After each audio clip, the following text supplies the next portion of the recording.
Do any of you remember where you were at, what you were doing, September 10th, 2001, the day before the attack on the Twin Towers? Because I can remember where I was at, but I couldn't tell you any details of that day. But I'll tell you that I certainly remember everything about the day after the attack. I remember I was working as a structural firefighter. I was lead medic, my engine company, and I happened to come on duty that morning right before the Twin Towers fell, and it affected everything in our community. And here I'm talking about a community that's far removed from the things that were taking place in New York, but it had a very dramatic effect on the outcome of a lot of people, I think all the people in the community that we were servicing. It gave me a really interesting and unique insight that maybe a lot of people do not have that don't work in the emergency responder in that field. Just one example I'll share with you. We ran calls non-stop for 24 hours. The entire community was, well, not the entire, a good portion of the community was paralyzed with fear. You know, typically we would run, maybe 6, 8, 10 calls, but on that particular day, it was non-stop. People were afraid, people were panicking, people were frightened, and a lot of them didn't know what to do, didn't know where to go or who to turn to, and the only resource that they had was to the fire department, and that was us. I can tell you how it affected one person individually. We were responded to a construction accident. There was a worker that was doing a roof on a third-story apartment complex, and he somehow fell 3 stories to the ground and had very severe life-threatening injuries, bilateral femur fractures, among many other things. And we responded to that call, and I was working with this patient, and I could see immediately that he was failing, and we needed to get life flight. So I called in to get the life flight helicopter en route, as we had many times before on severe accidents, and I was notified that all air traffic had been suspended. We think about the commercial airlines that were suspended, but it didn't affect just that. It was emergency responders. It was life flight. It was everything. And this guy died. I'll always believe until the day I die, as a result of that. Had he was stable at the time, and had he been able to get him out of our area into a proper hospital in Denver, the guy would have most likely survived, but he didn't because of that. And the reason why I'm telling you this story is that I want you guys to think about how precarious our situation is, our economy is, in regards to, let's just talk about food. I heard it's just the other day, a trucker was saying that he stopped in New York. He stopped at a rest stop, and just for fun, he's on one of the major interstates there. He decided to count how many trucks would pass by on the interstate in an hour, and he counted over 600. And the next morning before he left, he did it again, and he counted over 1,000. So how many of you guys are using grocery stores, convenience stores, whatever, as your pantry, as your only supply for food?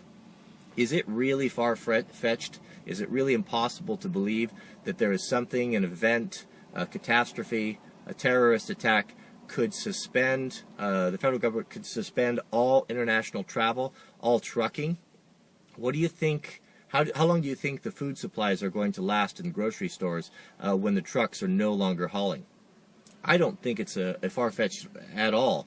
You just take an outbreak, if there was some type of a biological outbreak.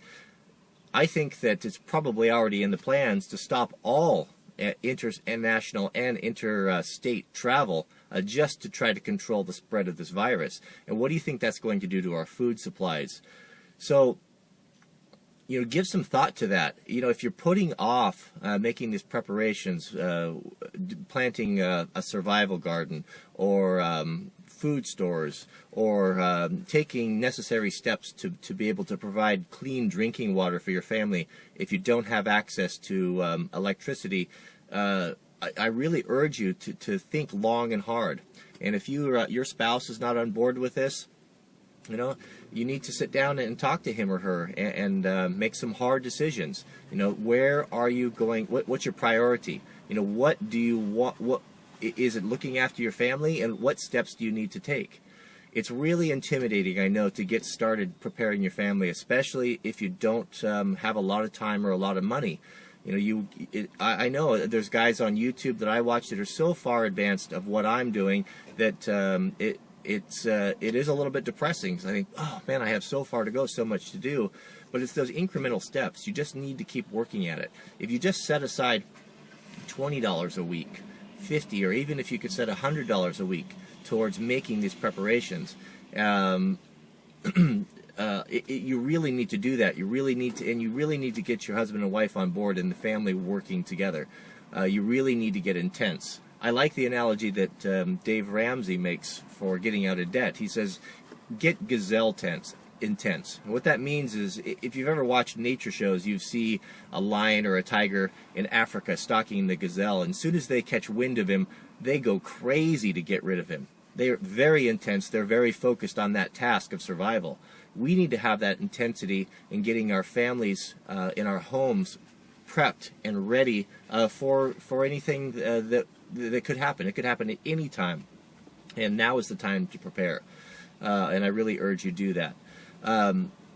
Money is a big thing. It's hard to, all this stuff costs money, and it's hard to get it.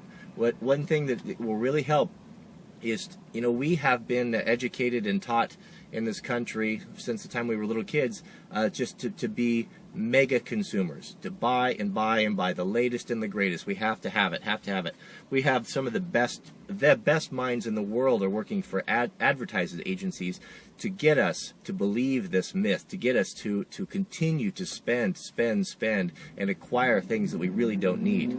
Take a hard inventory of your household and pare things down. I've spoke about this before, you guys with shops and tools. How many hammers do you need? How many screwdrivers do you need? Pare these things out. Get these things organized and start selling stuff. Get a garage sale going. Sell stuff on eBay. Get lean and mean with your household. Get rid of the things that you don't need.